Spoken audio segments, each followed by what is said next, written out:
kind of a specific question, but in retrospect, was losing Marty Fehervary maybe a bigger issue, particularly in the penalty kill, than maybe you thought, or because you kind of went at first, you were like, we're okay without him. I understand why you put that out there, but just in retrospect. Yeah. And I think we knew, our players knew, our staff knew that when we lost Marty, we knew, and I don't think the rest of the hockey world really knows as significant of a player as he is for our team. He does a lot of things that go unnoticed, and so we knew it was a significant blow to our back end, and I still would agree with what I said at the time, is we could still, and we won a series in the first round against Montreal without Marty, but it was a massive blow to lose. You look back to the middle of last summer, in those 2 weeks when those 7 guys, one by one, were added to the mix, and your mind starts working and thinking about how to integrate all those guys and what success would look like, and now you look back at that, the benefit of hindsight. What do you think about the unique blend of what was in the cupboard and what you upstairs put in the cupboard last summer that made everything work so seamless? Yeah, I just don't think looking back on it, imagining what it would look like, I didn't think it would work out as well as it did.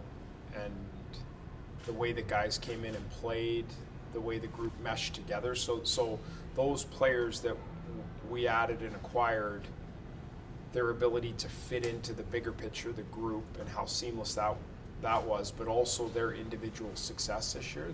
They just had tremendous years, and it was just a really good fit. Our organization, coaching, all of it that goes in, they just came in and played at a really high level. And a couple of them earned long-term contracts, which are going to be big parts of our organization for a lot of years to come. And Logan and Chicky and Dubbie had, arguably is our most valuable player this year. He was tremendous all year, very consistent, and did a lot of different things for us. So, yeah, I just didn't imagine that it would have worked out as well as it did, but obviously it's a big part of the reason why we had such a successful year. And you had so many guys that have career years, and you're always talking about consistency. What would you tell those guys about what it takes to stay at the levels that they've kind of established this year, knowing that everybody's different given where they're at in their career arcs?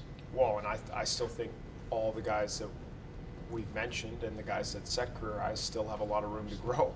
So I don't look at it as they've set the bar and now we want to keep them at the bar. I think there's areas of Dylan Strome's game that can grow, areas of Alexei Protos's game that can grow. So yeah, they had tremendous years, and they should be really proud of what they put on display and how they played this year. And then, you take some time away from the game. You enjoy some downtime because the season is a long season and it's a grind, and then you put your head down and you get back to work and you focus on having an even better season, following it up and doing the necessary things to put yourself in the best position possible to have. Doesn't guarantee that you're going to have a better season statistically, but you put the work in and you have a real focus to what you want to get better at in the areas, and then hopefully it comes to fruition next year. Kind of following on that, obviously it was disappointing you didn't get farther this year, but how do you take the next step? It feels like this has been a growing process, even though the kind of team has some other guys, but how do you take the next step? Yeah, I think it is a process with our team. We're just so unique of where this is. It was a rebuild and now it's not there's a lot of things in play here. We're trying to stay as competitive as we possibly can coming out of the 2018 and Oshie, Backstrom, Ovechkin, Carlson. Did I forget anybody? Really? There's a little bit one of the young bucks of that team. But so coming out of that and trying to stay competitive, try to acquire players that can come in and help us right away, trying to also get younger and draft and develop and bring some of the young guys along. So there's no real, we're not in a clear cut, this is what it looks like, but we're trying to continue to, and I don't really worry, all this stuff I rarely think about, put any time or effort into, because whoever shows up on training camp next year, like, we're going to try to win every game we possibly can and be the best team we can be and try to compete for a Stanley Cup. And I think we did a pretty good job this year. Are there some areas that we can improve in? Absolutely. Are there challenges that come with not drafting in the top 3 and drafting Austin Matthews and Connor McDavid, and hopefully not having to draft those guys in the foreseeable future? Yes, there are significant challenges with that, but I think that's why we focus on the team part of it and being a deep team, a team that can play with every single player, and we utilize every player, similar to Carolina a little bit. So that's sort of my focus. I know we're off track a little bit there, but We saw well. Sorry. You said a minute ago about Dubois arguably your most valuable player. Would you have expected that at the beginning of the season? No. I knew, I was confident that he was going to be a good player for us, but you never know. I mean, you hope that, and so to see him in the way that he played for us, I was just so impressed with him, the whole package, the way he played, the consistency, the level that he played at consistently night to night was tremendous. And there's a lot of value, like O's season. I think if you were handing out awards, I mean, you got to give him the MVP this year, just based on everything that he went through, his age and the record, the chase, everything that went into it. But Dubbie coming in and being able to play the center ice position and really stabilizing a matchup and all the different things that he provided our lineup up front was significant.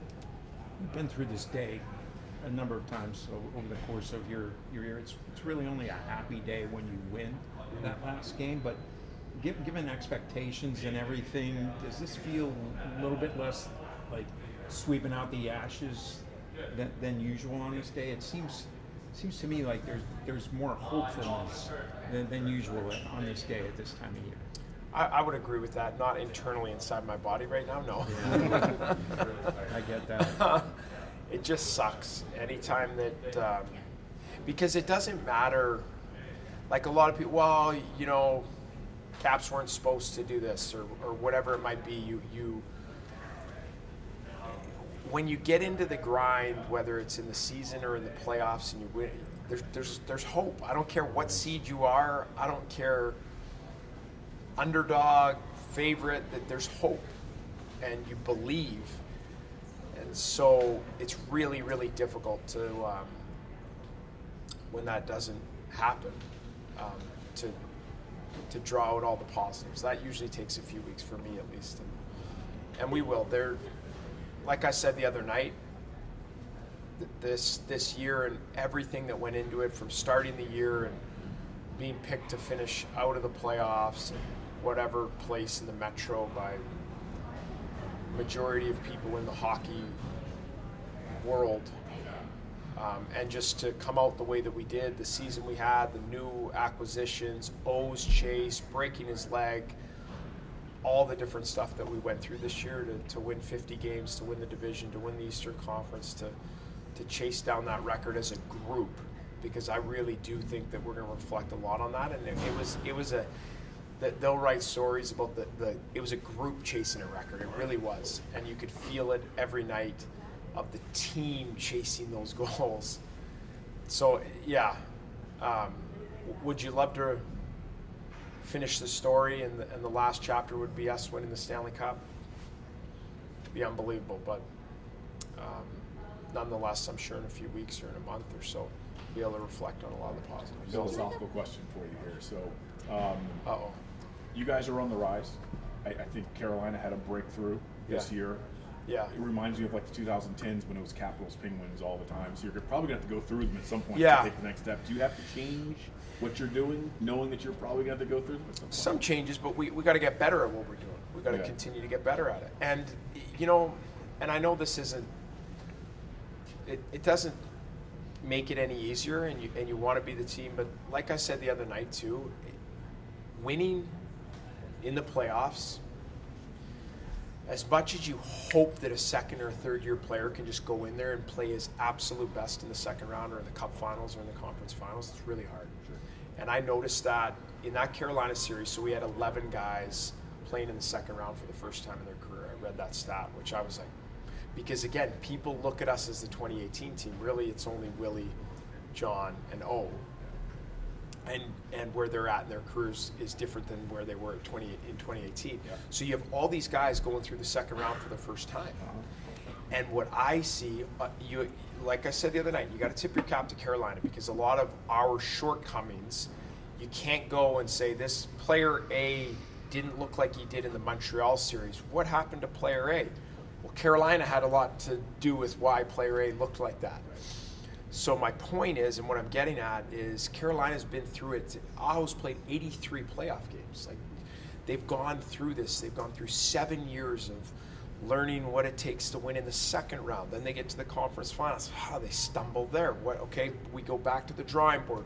We push a little bit. We gain experience. We feel more comfortable in those games. And I felt like in that second round series, again, partly because of Carolina, but also we were overwhelmed in a lot of different situations where I felt like guys looked different in that moment, even though they had great seasons, played really well against Montreal, just didn't look like we were completely comfortable in that moment. A lot of times. Not all the time, a lot of times. And that, if you peel back the onion and think about why that is, experience has a lot to do with that. Feeling completely comfortable in a high-pressure second round Eastern Conference Stanley Cup final, and you can absolutely play your game, and that takes experience and it takes reps. And so hopefully we can lean on that, and it doesn't take 7 years to get back. But we can be more comfortable. Hopefully we get back into those situations immediately following the next year. You mentioned Alex a few times. You saw what he could do at 39. What do you think he could do at 40, not chasing a record next year? I don't like doing this some, you know why? Because you just can't put a cap on anything this guy does. Yeah. And I wouldn't be surprised if he comes out and has a similar start next year, and we're like, what is happening at 40 years old, and he's now into the 900s and scoring at a clip like he was this year? Because last year you would have thought after the playoffs, you're like, another year, is he going to kind of, because the previous year he sort of stumbled out of the blocks a little bit. Wrong. Yeah. Comes out red hot and scoring every night. So yeah, I don't put anything past him, even being 40 years old. And it'll be, when you put that 4 in front, now it becomes a little bit different when you hear some of the stats in that. So it's Tough day for all of us. So remember that. He'll be 40 again. As Terrell Owens once said, I would get your popcorn ready. Did you end up keeping anything from Long Island? Oh, great call. I tried to get a puck, but I did not. I have my game card and like the game sheet from that night, so I'll probably keep that and do something with that. Obviously, I know it's not excitement's not the word, but anticipating a week or 2 weeks, 3 weeks when you look at the guys who are coming, whether it's a development camp or starting to put lines together, and you know what's in the cupboard and coming. When do those juices start to kick in for you, and when do you start pivoting from, okay, this is what happened, to the excitement of what is to come? The guys that are in Hershey, the guys who are going to compete for a spot and almost got one maybe in the fall this past year.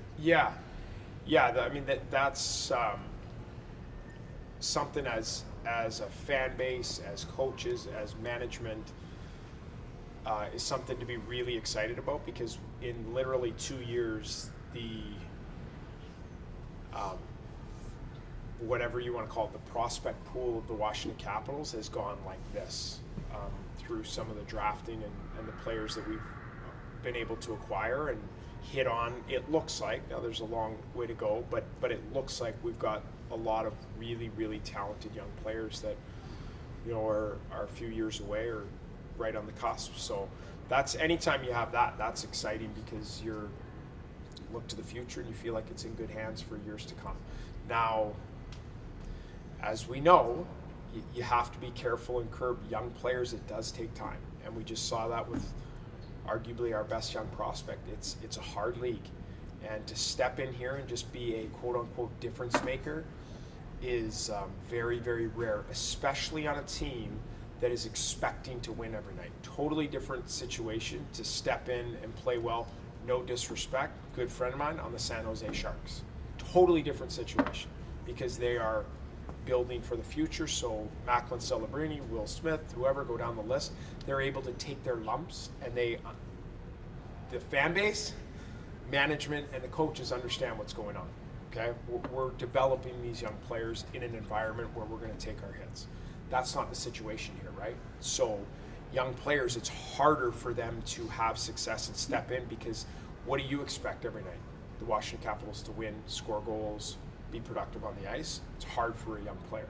It's hard to say, I got to look him in the eyes and say, this isn't a learning curve night. We got to win tonight, and you have to be able to provide good minutes. And so that's the challenge and what we'll work through. And I feel like that's where Hershey comes into play, is preparing them for those moments so that they can come up here and play in the National Hockey League on a team that's expected to win and wants to compete in the Stanley Cup playoffs. Going off of that, is it going to be exciting to see what Ryan Leonard can do with a full summer and For full sure. training camp to see what he can For sure. And that's where I think the benefit of him playing at the end of the season and then into the playoffs, he now has a crystal clear vision of what it feels like to play in the most difficult times of the year against arguably the hardest team to play against in the Carolina Hurricanes. So you go home with that. That is on-the-job experience. That is not someone telling you it's going to be hard or get ready for the NHL. It's the best league in the world. He felt that. And that experience cannot be replaced with anything else. So I think him going and truly having a grasp on the things he needs to do and work on to get himself up, not up to speed, but get him on the trajectory of being a elite player in the NHL. And it's, again, him coming in next year, it's not now, oh, he just trained this summer, so Ryan Leonard should be a top player in the National Hockey League. It's going to take him time, and it's going to take, it's going to be a process for him. But I expect, to your question, the experience he just went through will be extremely valuable for his development. Obviously, it's a long off season ahead, but in these early days and these days just after the season ending, what are you doing as coach to prepare to bounce back and get to that goal? Winning the Stanley Cup or making the Stanley Cup next year? I can't watch hockey, so that it usually takes about 4 days to get over it, and I'm like, all right, I want to watch Toronto. No, can't do it. I turned it on and I'm watching it, and I'm like, really want to be playing the winner of this game, and then I will though. I'll watch Game 7. I will. I'll make myself. And then it's really just wrapping things up from the season. So a lot of conversations, a lot of meetings with players, staff, what went well, what didn't go well, what are some areas we can improve on, and then you just sort of take a step back and then formulate a plan for, okay, what do we need to do preparation-wise, and start to dive into that's where I'll spend a lot of my time, is into the X's and O's and why we were successful, where can we get better, are there things we need to change. So that sort of process will ramp up after this week of sort of everybody dispersing and things quieting down. I know you got lines somewhere. Yeah. You got next year's lines somewhere. I learned long ago, Tarek, that I don't waste my time until July, forward. Fair. Yeah. Yeah. I'm back. No, I've probably a lot of us have one. Mitch loves someone whose name has come up in interviews for head coaching jobs. I'm not asking you to comment on that, but just what value has he brought to your staff, and what have you learned about him as a coach? Yeah, he's done a tremendous job for us, and very similar coach and path to where I came from, having been an assistant a couple years, and so hoping that he gets an opportunity at some point. He deserves it. He's earned it. He's done a great job coaching our D-Corps the last 2 years. Has had a ton of success as a head coach. He is a head coach, and so it's just a matter of him getting that opportunity. And yeah, he's been, our D-Corps, it's been talked about a lot. A little bit more veteran this year, but as it's gone the D-core again. So I talked about Dubbie and his impact on our team as a whole this year, our D-core and the production from them. That can't be understated as well. Is going from whatever we were, the 30th scoring D-core in the league to up near the top of the league was a big factor in us being way more productive, winning more games, scoring more goals. So yeah, hoping that he gets an opportunity at some point, and we'll see where it goes. Going back to those prospects and guys coming in the next few years, you had a conversation with Cole Hudson in Montreal. I think he was wearing like a Habs Christmas sweater or something. Terrible shirt. What was that conversation like? Was you making the season? It was just catching up with him, just talking to him about his year and seeing how he was doing. His dad was there as well, so chatting with him, that had met him obviously before. Yeah, just talking to him about the year, and he obviously had a great year at BU and followed a lot of it, followed along, and know some of the coaches there, and so just watching from afar his career and his successes and keeping tabs on how he's doing in that, and him going back to BU hopefully has a great summer of training and has another fantastic year and follows up on his amazing freshman year that he had there. He was another player that the future looks bright for him, right? Going to BU as a freshman to play the way that he did last year and to go back now as a sophomore. Yeah, looking for him to continue to progress and grow.